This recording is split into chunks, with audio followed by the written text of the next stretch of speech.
And we're live. Welcome We're back. live on Insta also in a sec. Instagram. Oh, wow.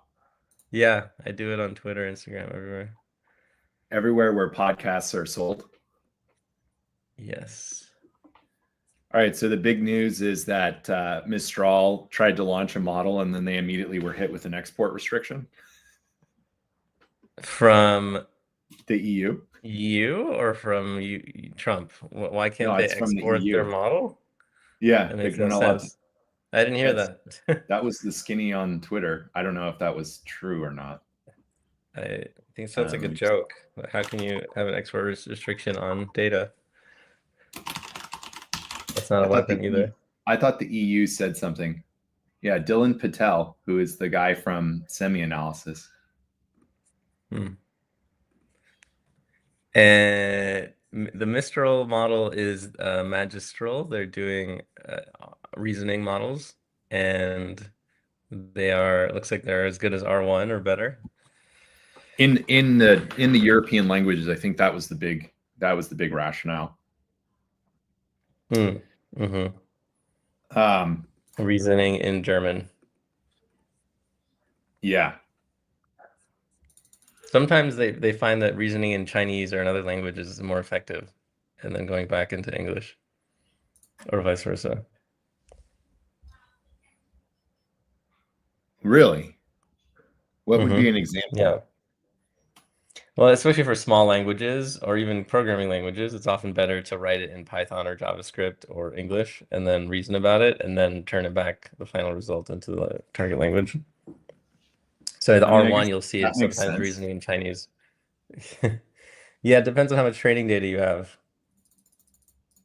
This sort of gets back to the Chinese do have proprietary data. Maybe, yeah. You think that the OpenAI doesn't have that data? I think there's probably some data the Chinese have that OpenAI at all don't have. There was an interesting thing as well. Sam said that, did you read his blog post claiming that we're going to backslide into the singularity? He has a new blog post and he's still claiming singularity, even though the models are not improving that much. That's right. The one who listed a few days ago. Yeah. Backslide. What did you? Yeah, he said like we're going to slide into a singularity. I'm curious, why do you think that the models are not going to, get there? Apple released a report this week about how the LMs are not really doing reasoning, and it's very detailed. And that's also my experience. It tends to, if it looks smart, it's because it's plagiarizing human's really good copy that's somewhere on the internet that no one can find anymore on Google. And if it doesn't have a human written report, so then it's literally just a better version of search. Yeah, like a much better version of search, or at least a version of today's search. But yeah, general search. I mean, it definitely saves time even from old search, right? Because I don't have to click a bunch of links. It just does most of the processing and rewriting for me, which is really, really nice. Yeah. Well, that was what Bill Gurley was saying was his primary use case, was like micro searches. Yeah, although I heard another thing that said the way boomers are using it is as searches, but then younger people are using it to run their life. Like they'll literally tell people like make a whole schedule for me for the whole week. Oh, and I tried that out for like we're traveling. boomers, so we don't do that. we're boomers. Is that what you're trying to say? Yeah. I'm not a boomer. Everyone over 25 is a boomer. It's a very boomer comment to say we're not a boomer. Everyone over 25 is, well, it's good to know the kids are, having a good time. You did it for a travel, for a trip? Yeah, I did it to try and see, like, to make an itinerary. Because one thing I've noticed is that on Instagram, I'm getting ads for like sort of like high-end bespoke travel shit. And because obviously it's like well suited to Instagram's distribution model to do that. And like, it's nice. So the question is like, can AI do that same thing? Like, what is it? You know what I mean? Like, I think it used to be we would get these books. I know this makes me a boomer. And then you would like books. Yeah, I know you would take the book with you when you went somewhere, and then you'd say like, okay, we're gonna go here, and then you'd open it up and read. Guidebooks, yeah. Yeah, like a guidebook, which just sounds totally absurd at this point. And like the physical maps too. Like you had to like open up the map. Like Yeah, this. and it would tell you like where to take up go, the whole and then car. Like you can't even like see. Yeah. Yeah. Well, yeah, and it was a disaster because as a guy, you can't drive and navigate at the same time, but you can't give the map to your wife, so you're kind of SOL. You'd have to like look at the map before going. Anyway, and then you had MapQuest with turn-by-turn directions. But anyway, I tried to get the AI to replicate that, and it was just basically like bad. It was just very bad. It was not good. And so I think it doesn't really have context to what. Well, so there's a couple of things that I noticed. First of all, pick and place is getting very good. So it's called like Primal, or one of the AI robotics companies in the US demonstrated a robot doing for an hour like pick and place of stuff coming off a conveyor belt and it moving it. And it was clear to me that within a very short amount of time, if that wasn't a tele demo, that millions of people's pick and place jobs are going to be replaced by these robots. And if you assume a 20,000 hour lifetime for the robot, then you can pay $10 an hour in CapEx. So you can afford $10 an hour in CapEx. Yeah. So you can, so everything will CapEx, that's OpEx. No, in CapEx. So, so basically the robot's going to last for 20,000 hours. So this is the mental model that the people in this industry are using. So I'll just give it to you. How long is the robot going to last? And then what's the hourly CapEx cost? And that will give you your sort of ceiling for how much the robot can cost. So $200,000 at $10 an hour for a 20,000 hour robot, $10 an hour in CapEx. And then like, if the OpEx is just like power, then, you're adding a couple dollars more potentially. So you go from a $36 an hour. Yeah. You need to amortize it, or you need to include the cost of capital over the however many 20,000 hours is. It's for like a year or two. And then you also, aren't going to be as reliable maybe as the person. Like you're going to have a bunch of errors and breakdowns and things you have to recover from, which will slow you down. Probably. Yeah, I don't know. I'm not so sure. I'm not so sure that it's good. Like, if you think about the way that we set up manufacturing today, it's not the case that you'll have a continuous manufacturing line and there might be like a couple of SKUs, but it's not like there's 100 SKUs. So this idea that if it works for any length of time, it will work for every length of time, unless the actuators fail or something like that. So yeah, I guess you can keep it down to a small percentage of error, right? Yeah. If your robot can actually physically survive for 20,000 hours, then it's not like a human being, which all of a sudden it remembers that it left the stove on and jumps up from its workstation. Although famously, like, even Elon Musk took many years longer than he thought it would take to get the robots to automate the manufacturing in a way that's scalable for the Model 3. Like it just takes a long time to make a product that's also manufactured quickly. Well, so Elon made the mistake with the Model 3 where he tried to automate the entire production line. Yeah. Which doesn't work because the production line is designed for humans, and there's a bunch of stuff at the tails that humans do that you can't automate. So I completely understand why he failed in that regard. So yeah, that was never going to work. And he even admits it too. And that was back in 2017. And I would say that neural nets are way different today than they were back then. I don't know how you feel about that. So like automating the Model 3 production was basically writing $200,000 in labor of code per industrial robot that you need, which is like an absurd amount of money. So like, and now with an LLM and basically like single shot learning, where you videotape somebody doing the task, and then you can single shot learning that set of programming lines into the industrial robot. So industrial robot is these big ass things, and they're manually coded. They're not. Yeah. The KUKA robots. There's no learning. It's just manually coded, and it just does the same thing literally to the millisecond every single time. And it's a huge problem for humans in the factories, because if you walk like in its way, it will literally kill you because it does not. There's no sensing. Yeah. There's no proprioception or anything like that. These giant KUKA robots that are like 6 feet tall and they move Exactly. they're very strong. So back in 2018, I was at Haas and I went to the computer science department, and there was a company that was spinning out from there, which was basically a single shot. We're going to take a video of somebody doing the work, and then it's going to single shot that into the lines of code that are necessary to program that robot. And already they were showing in the lab an 85% success rate. And why that's important is that if it costs a couple $100,000 to program these robots, which I learned that it does, which is just crazy, and it takes like 90 days. So like each robot is one guy for 3 months, like hand coding all the lines. So if you can take a video of something and then have those hand coded lines be 85% accurate, even if that only cuts it in half, right? So it's not an 85% reduction in time, but it cuts it in half. It's like a huge amount of savings. It's $200,000 to $100,000. Yep. It's absolutely major. And so, and that was back in 20. That's a good rule of thumb. The last 20% takes 50% of the time, or 100% of the time. Yeah. So the joke when we were developing software was the first 90% takes 90% of the time, and then the last 10% takes 90% of the time. Yeah. And that's been my experience with software development, because like people be like, oh yeah, like we're ready to go, it all works. You're like, nah, does it really work? And they're like, no, it doesn't really work.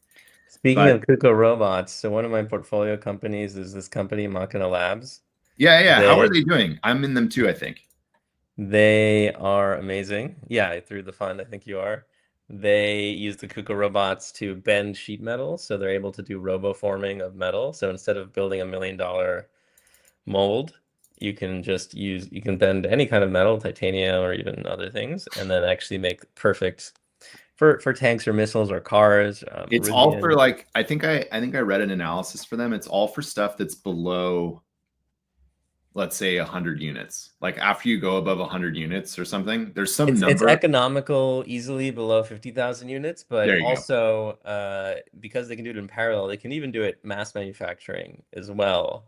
But they're also kind of implying that, mass manufacturing is kind of dated as well, because once you can form these smaller batches efficiently, even one-offs efficiently, then that product is going to be way more competitive than the mass manufactured thing. The custom model is going to be way more competitive. Like, why would you buy this mass manufactured thing that 10 million other people have when you can, for slightly more cost, get something that's totally personalized to you? And so they're able to make like totally personalized hoods of cars and things like that. I would agree with you, but I have this heuristic now, which is if you drive a car that's not colored, you're an NPC. So like when I go outside, every car is white or black. There's almost a white Model 3. There's basically, yeah. So like if you don't have a colored car, is what I've decided. Like it's not blue, it's not red, it's not green, it's not yellow, orange, whatever. You're not a real person. And when you drive around, you can see that like 95% of the cars have no color. And so this idea that people are going to spend 2% more, 5% more so they can have a weird looking design on their car doesn't fly with me, because they all buy shitbox white for whatever car they're in. Including apparently, one of my friends here. So that's funny. It might be related to costs of things, or I don't know. I think it's actually a mental problem with Gen X. Actually, that's what I think it is. I don't think Gen X has the cars. So I think cars in the 70s used to be green. Like green was one of the most popular colors. Now no cars are green. Yes, there's something that happened. Yes, it's Gen X. So this is my thesis about why we have. I'll just tell you, and it's kind of nominally related to AI, which is Gen X grew up in an analog world, but as adults they exist in a digital world, and so their sense making was created around a linear understanding of inputs and outputs, and then they live in an S-curve world. But you can't go from a linear understanding to an S-curve. You have to go through an exponential. So the way that Gen X people think about technology is they're able to reason with exponentials, but they can't reason about S-curves. And as a result, their brain is like scrambled. And so they prefer the built environment to be as minimalist and simple as possible, because they can't reconcile the turmoil in their own minds for how they understood the world growing up to how they to how they experience it now as an adult. And as a result, everything is Peter Thiel going through this? Everything that they buy is minimalist. So even all the apps on the phone, they took out all of the sort of quirkiness because they can't deal with any kind of complexity in the built environment. And as millennials are now buying things, we're seeing a very steep turn away from open concept floor plans, cement-based architecture. If you look at women's dresses, so this is how I track it, women's dresses are not androgynous. Like the length of the skirt, you're saying? Or? No, not the length, but the sort of everything about it, the cut, the texture, the pattern, the length, everything. So Gen X would like put like a burlap sack on a woman and just be like, ta-da. The millennials are actually doing their specific aesthetic is called heritage maximalism. And so you can literally see this in the dresses that these women are buying, that they're starting to have notions, they're starting to have ruffles, they're starting to have complex patterns. But if you look at the dresses like 10 years ago, 15 years ago, it was like, we're all living in some freaking THX 1138 dystopia. And there's a huge negative reaction to these rendered, I call them the rendered aesthetic. So you go into like people's houses and their kitchen looks like it was rendered. And it's like, it looks great like the first week, but then I visit people's houses where they, spend all this money to build a rendered kitchen. It was just like the gray ones that it's in color, but it looks like a black and white photo. If you look, it's all in grays. They look like a computer rendering. And the problem with those renderings is they're super beautiful. And these are these modern houses as well, super beautiful until in the first week, somebody drops a glass on the ground or on the counter and it just chips and it looks horrible. Like it's immediately obvious, these rendered aesthetics, as soon as they get damaged in any way or there's any kind of usage-based degradation, they look terrible. Like the floors, everything is just like, like there's the house settles. And so there's now like little, like Steve Jobs was famous in that most houses, when you build them, they're allowed to have a 1/8 inch gap in the floorboards. It's kind of like the spec that your contractor uses. So if you look at your floorboards, as long as it's within a 1/8 inch spec, then it passes sort of like the standard for a level 5 building. And Jobs was insane, and he made them go to like 1/16 of an inch, famously. Okay. And so there was like no cracks anywhere. So the challenge with the rendered aesthetic is that as soon as you have any kind of natural order based degradation, I know you're like looking at your floorboards. Well, the wood expands and contracts also. So that's totally probably want a gap. Like, yes, exactly. They want it to be totally tight. Yes, exactly. And Jobs was nuts, and he wanted there to be no gaps, which is because he was an aesthete.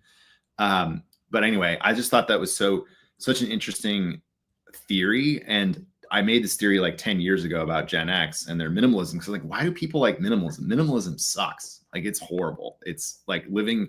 I have a theory of that. It's because we're running out of labor and talent. No, I don't think so. Yeah, because we were bro, if you go so quickly, in the environment, we just don't have enough artists and designers to design it. If you go in the labor's too expensive. No, go in the built environment and look at like lampposts on the street.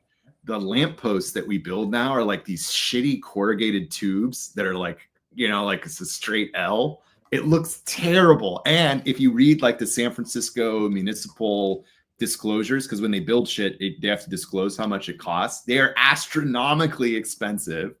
And you look at the other lampposts that are like, it's a good point that it is still expensive. They're like when they built like a $2 million. But imagine if it were actually designed nicely, it'd be even 10 times more expensive.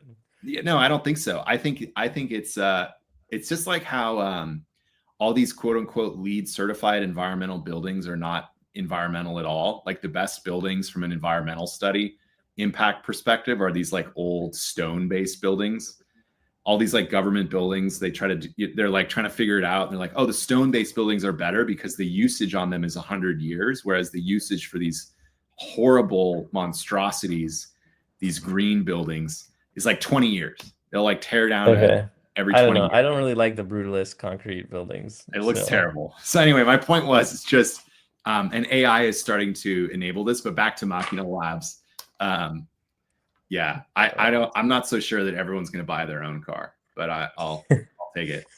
Well, how about this? The small batches are really useful because the fact is we live in a knowledge economy, and so whatever you design is going to be obsolete in a month anyway. So you're going to need a new design anyway. So whatever molds you make are going to be useless just from a pure innovation standpoint. So if you commit yourself to a mold to make 10 million of the same thing, you're going to be behind your, upstart competitor in a month because you're not nimble enough to actually iterate. And so Well, and I Machina think lets you actually innovate on so. the edge of the leading curve. Actually, let me lean into that. So there was a big announcement about the trade deal. So as you guys might know, I spent a lot of time in the supply chain doing just horrible things. So like, not like sexy or get compensated for them at any reasonable level. And the most interesting thing for me that lines up with that is that, like Sam Altman. No, not like Sam Altman. Sam Altman does cool stuff. He drives a Koenigsegg. He can do whatever he wants. I'm sure he kills people for fun. Like the guy, like we're completely worlds apart. I'm like, what is the limiting factor on the U.S. transiting from 5,000 drones per month manufacturing capacity to China's 3 million drones per month, right? Like that's what I'm thinking about. And it's like, we got to get copper, but you can only get this kind of copper from this mine, and China controls it, and they won't sell it to the US. And then you need these magnets for the induction motors, and we can't get them because China controls them. And so anyway, there's just like, and it's none of it's fun. It's not like Andreessen's going to invest in COBOL or something like that, and it's going to remake the entire industry. It's just like horrible, awful regulation, right? Like the FDA or the FAA says, your drone can't operate above 100 feet unless you have a pilot's license, but they're not going to enforce it at the point of sale. They're going to enforce it at the point of manufacture. So there can't be any U.S. indigenous commercial drone manufacturers because they would be liable for all their customers breaking the law. So instead we have DJI, but they're based in Asia. And so the FAA doesn't sue DJI. So they're allowed to sell these drones in the U.S. to U.S. consumers who fly them over 100 feet, technically making a federal felony. But there's no enforcement mechanism because they're not enforced against the individual. They're enforced against the manufacturer. The manufacturer is subject to Chinese jurisdiction, not the U.S. Okay, great. So like that kind of shit where we have no drone industry because of that one law that was passed, that was definitely passed by the Chinese. The FAA, yeah. Yeah, there's this one regulation, the FAA, that was probably 100% like, the Chinese were like, I know what we can do. We can kill the U.S. drone industry by passing this weird regulation that nobody knows about. Like, isn't it weird that there's no U.S. drone companies? Well, one of my advisors, his partner, his investor, Chris Anderson, he made a drone company and he invested a lot into it. He thought it would be big, but his whole company was killed by this regulation. So I mean, yes, and it was on purpose. Very aware of it. He's very powerful. He started TED. Right, like he wasn't able to. In 1999, it was a safety. I mean, there was like valid safety concerns, which China doesn't care about safety, Yeah, but the thing is they're selling millions of these drones in the U.S. The DJI Mavic Pros and everything. You can look outside right now in San Francisco and bet you see 2 or 3 of them. So the safety thing is not really a thing, which I agree with, right? Because you can fly them in the planes. But I just think it's like, if you read, there's a 1999 or 2000 paper from the Chinese. It's called Irregular Warfare. It translates something like that into English. Yeah, airports are regularly shut down because they saw a drone. Yeah, like it's London Airport, like all these airports. It's even more complicated than that because of the Ukrainian drone strike in Russia. So they basically showed like they put a bunch of shipping containers all over Russia, like 4,000 kilometers inland from Ukraine. And then that was insane. I was like, oh, it's close to Moscow. It's easy. No, they went deep. No, yeah, they went. They went and took out a third of the Russian strategic nuclear bomber capacity. Which the only reason they could do that is because the START treaty, which Russia and the U.S. aren't in anymore, but they still kind of abide by the policies of it, the regulations. They publish the location of all. They have to put their planes in the field so you can see them with the satellites, so we know where they are. And so they're all lined up, like easy to attack. They're not underground. They're not secured. Right. But they're inland. They figure. Yeah, but the Ukrainians took advantage of the fact that the Russians are trying to, keep up the regulation framework of the START treaty so that there's no freaking nuclear war with the U.S. And so now, like anyway, my point was that if the the Ukrainians could launch drones from containers, now like you have the same situation in the US, but like everybody knows where our B-2 bomber strategic air bases are. So you could just literally just, you could literally just buy land 4,500 feet off of the runway as a Chinese national and just put these things in place, and there's no way to, get them to stop. I'm not talking about a specific case where a Chinese national has bought land 4,500 feet off of one of our B-2 strategic bomber runways and has a bunch of shipping containers there. That's not a very specific thing that has. Yeah, there's a lot of like Chinese people and Persian people that, Iranian people that buy land near bases. And I don't know, it's pretty difficult to control such a big area. Yeah, I mean, it's totally insane where these Chinese people that don't live in the United States, but they live in Canada, and then they'll drive across the border to the post office to send a bunch of certified mail so they can purchase things in absentia all over the US and then drive back across the border in Canada 20 minutes later. It's totally insane that we don't know about that, and you can find out this shit from open source intelligence data. I mean, just totally crazy. It's like, what are we doing? Anyway. Yeah, I first heard about the fiber optics and the containers full of drones thing, and I was like, what would that attack look like? How could you have drone like in a warfare where you like launch a container and then attack something? And then this happened, and then I was like, oh, I guess that's how. I was in DC last year when I heard about it, and now I can see why they're doing it. So this guy, great John attack. Robb. So everybody who's watching this already knows because I talk about him all the I mean, time. they've talked a lot about what if like Iran puts a nuclear weapon on a container and just puts it into New York. So you see this is a book by John Robb from 2007. It's called Brave New War. John Robb talked about asymmetric fifth generation war 20 years ago, and he has a whole thing on what's called a 0-day war. And you should read about that. And it's basically how to do all this drone stuff. And so like he already has they're called TTPs, techniques, tactics, and procedures. So what's the US's response to protect against the same attack now that they have allowed Ukraine to show that it can happen? Well, so there's a lot of like ostriching that's going on. So one of the things that's happening is they're like, well, the Ukrainians, it wasn't a standard shipping container. If you look at it, you can look at aerial photos of the shipping containers, and it's got like a weird door looking thing and some antennas. I'm dead serious, right? We're going to look at all the shipping containers in the US with AI. So we have very high resolution images now all the time of the entire world. Like it would not surprise me at all if we have sub-centimeter resolution 24/7 in infrared and synthetic aperture radar and in the visual spectrum, hint, hint, wink, wink. And so like we can run AI searches for that design across every. The exact same design. Okay. But the thing is that like, if it's buried in the stacks, so like if you have two shipping containers sitting on top of each other, the bottom one could be like the one that was used in Ukraine. And then you just move the shipping container 15 minutes before you're going to deploy. At one of these shipping container yards that are all over the US that are next to, strategic waterways, strategic distribution points, and airports, because obviously your infrastructure is where you want to go.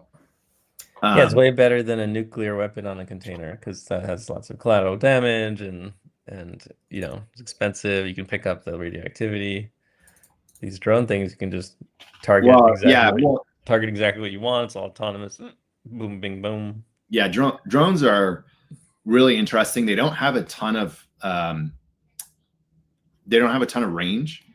So like weirdly, I just that's why you need the container. That's why you got to ship the container. Yeah, but like I wrote like a paper, whatever, like a memo or something that was basically like artillery has been super important in the Ukrainian war. And so what the US should do is they should build a bunch of battleships that sit 50 to 100 kilometers offshore that have 250 kilometer artillery on them that are run by like 20 people. So like modern massive. You need like hundreds of turrets though, because they can easily throw thousands of drones at you. No, the drones can't get to them because they're too far away. So so you don't need that at all. Long range artillery. Yeah, it's long range artillery But that's can on you the hit water. something that nimble that far away? It's gonna move by. It's like dodging a bullet really No, no, no, easily. no. You misunderstand me. So like 90% plus of the world's population lives 50 miles next to the ocean. Yeah. So you take a battleship that has a cannon that's like 18 Mm-hmm. inch, whatever, that, Yeah. that can go like a couple hundred kilometers. Okay. And you park it 100 kilometers off the coastline Mm-hmm. in international waters. Mm-hmm. There's no drone except for the really big ones that you can Yeah. shoot down with what's called a CRAM or the next generation CRAM. That's like where they say like missile incoming and it goes and it does that. Okay. So you can just park it 100 kilometers offshore and hit 100 kilometers inland with your artillery and nobody can get you. And we can You're talking about rotor drones have low distance. there isn't a way to make Like 100 to 5. The Shahhead drones are fixed wing. Like once they figure out fixed I wing, they'll understand. go way farther. I understand, but even the fixed wing drones can only fly for like 20 minutes. Okay. And you're not going to go 100 kilometers in 20 minutes. It's just not a thing. Okay. Like they don't go fast enough. It's anyway, the Shahed drones that are being used in the Red Sea. So you have Al Shabaab on one side and the Houthi on the other side. Oddly enough, one Sunni with the other Shia. So why are they anyway? That strait is only a couple miles. So literally, you can sit at the strait at the bottom of the Red Sea and watch the ships. Like you can visually see every single one because it's so small, right? So you can basically you can use a laser pointer or whatever. You can visually target them, but something that's sitting 100 kilometers offshore, you're not going to be able to visually see it because you can only because of the curvature of the Earth, you can only look 4 kilometers out, and so you're not gonna see it. And so then it's a function of like, okay, now the drone needs to have its own wayfinding, or you need to have like a balloon or a satellite that tells you where the boat is. It's all very fascinating, but nevertheless, yeah, drones are going to change. They're already changing quite a bit, so it's kind of fun. Maybe the Ukraine war will never end because people like testing the new technology there. Well, so that's been an interesting thing too, right? So like China has troops that are in the Ukraine war. They fought on the Russian side.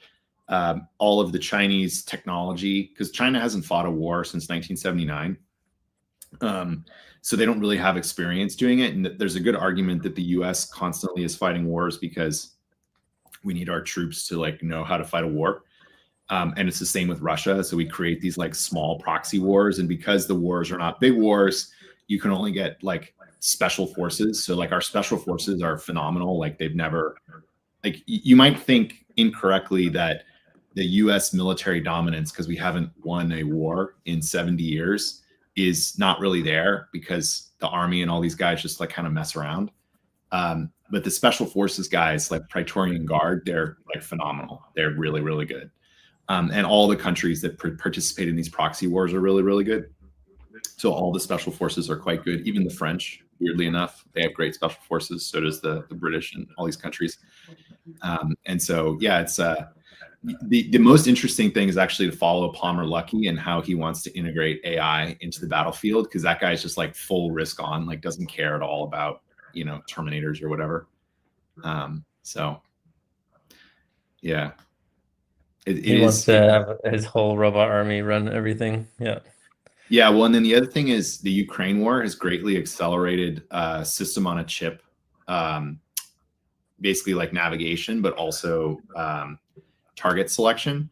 So you might have heard that the Ukrainians were using fiber optic cables that were like 20 kilometers long. So they were flying their drone with fiber optic cable because it was a contested environment that had electronic warfare stuff to like basically jam all of the communications. And so if you run a fiber optic line, then you don't have this problem, but then you have like 20 kilometers of fiber optic line, which is kind of funny. I have to go in 5 minutes, by the way. All right. Well, do you now want to talk about fun stuff? You want to talk about AI? Okay, great. The AI thing is the AI is now good enough that on a $200 drone, you can send it off and it can go find somebody and chase them around. Oh, I heard 70% of fatalities in the war are now by drones. That's pretty bad. Yeah, that doesn't surprise me. Like, why would you want to physically fight? But yeah, but the humans are dying to the drones already. It's already a drone war. Oh yeah. Yeah, that was the case from the beginning, and like the casualty No, rates the are beginning, people were in tanks. They were using javelins. They were shooting artillery. Now it's right. But drones. the problem was there was a rate of how many drones you could deploy, and so they've just been trying to manufacture more drones. But the actual like kill to death ratio with the drones was already really high. So an interesting way to think about this is like, what is the probability that a bullet that's fired hits a target? Something like 1%. With a drone, the probability that it hits its target is like 50%. So it's a 50x improvement in the kill to death ratio per munition. So if you think about like you're going to use this round that's $4 or $5, and then you have $100 drone or $200 drone, then basically like the equivalent would be like that rounded up $4 is like a $400 round with it's still a 1% chance, right? Yeah, So the missiles are way less targeted and more expensive. yeah, the missiles are millions of dollars in the U.S. That's why the whole situation with the U.S. ships getting attacked in the Red Sea was a great sort of like demonstration about how the U.S. Navy doesn't function anymore. And so like we're in this weird space because like they fire a $200,000 drone, we fire a $20 million missile to take it down. That's not good. And that's again, John talked about this where he talked about Iraqis in 2003 and 2004 using dynamite to blow up $1 billion oil pipeline. Yeah, asymmetric conflict. And then let's see, let's talk about developer models. So people are using Gemini and Claude and O3, and they all have different benefits apparently. So the big they're starting to take on, like the front end, back end tools guy. Personalities, what they're good at. Yeah, the big development from my perspective is we're moving from a single agent serial model to a multi-agent parallel model. So the state of the art like expert coder workflows are just now starting to the way that humans are doing is they'll open multiple tabs at the same time, and then they have different like workflows with different tasks. But now you're starting to get multi-agent orchestration. So just like the individual model will have a mixture of experts, and depending on the task, it'll pick which expert to use. Now, is there a company doing the multi-agent thing? No, it's all in the labs. So it's some of the labs. Nice. That some like our lab that's somewhat connected to adjacent to the government, right? Like some guy showed me this thing. It was crazy. It's like I was like, oh, okay, this is just. He's like, yeah. For the first time in my entire career, we're not blocked by engineering. It's like product and UX can't come up with new ideas fast enough to consume the engineering availability with using software developers with these multi-agent. So single agents is sort of how we all do it right now, where we just like have a problem, we stick it in, and we keep running these loops, human on loop is what it's called. And now they're just starting to have multi-agent. Multi-agent because Gemini doesn't do it all, they feel? Well, so like if you think about tasks, there's a combinatorial explosion, and then there's an acceleration of errors as you go through each phase. So you don't want to have a single agent that's responsible for the entire workflow. You want to incrementalize and break it up, and then you have multiple agents that all check their work, and then they sort of orchestrate, if you will, so that the outcome is still like a piece of code that's 10,000 lines long, but the process of making it is not a single large language model that's copying from somewhere on the internet. It's 100 models that are all copying one specific part and doing their QA or whatever work in an orchestrated way. And that applied to the idea of we're not going to have the LLM make it whole cloth. So like a novice will use the developer tools to like make their software for them, but the expert will use the developer tools to write code and say, how can I make this better? Or how can I, that whole paper from the Redis guy, right? And so if you take that model of how experts are using it and then apply multiple agents, their product, the 10x engineer becomes a 1,000x engineer. It's awesome. All right. So you got to go, but we're at the end of it, but good to hang with you. See you next week. Yep. Bye guys. Okay. Bye everybody.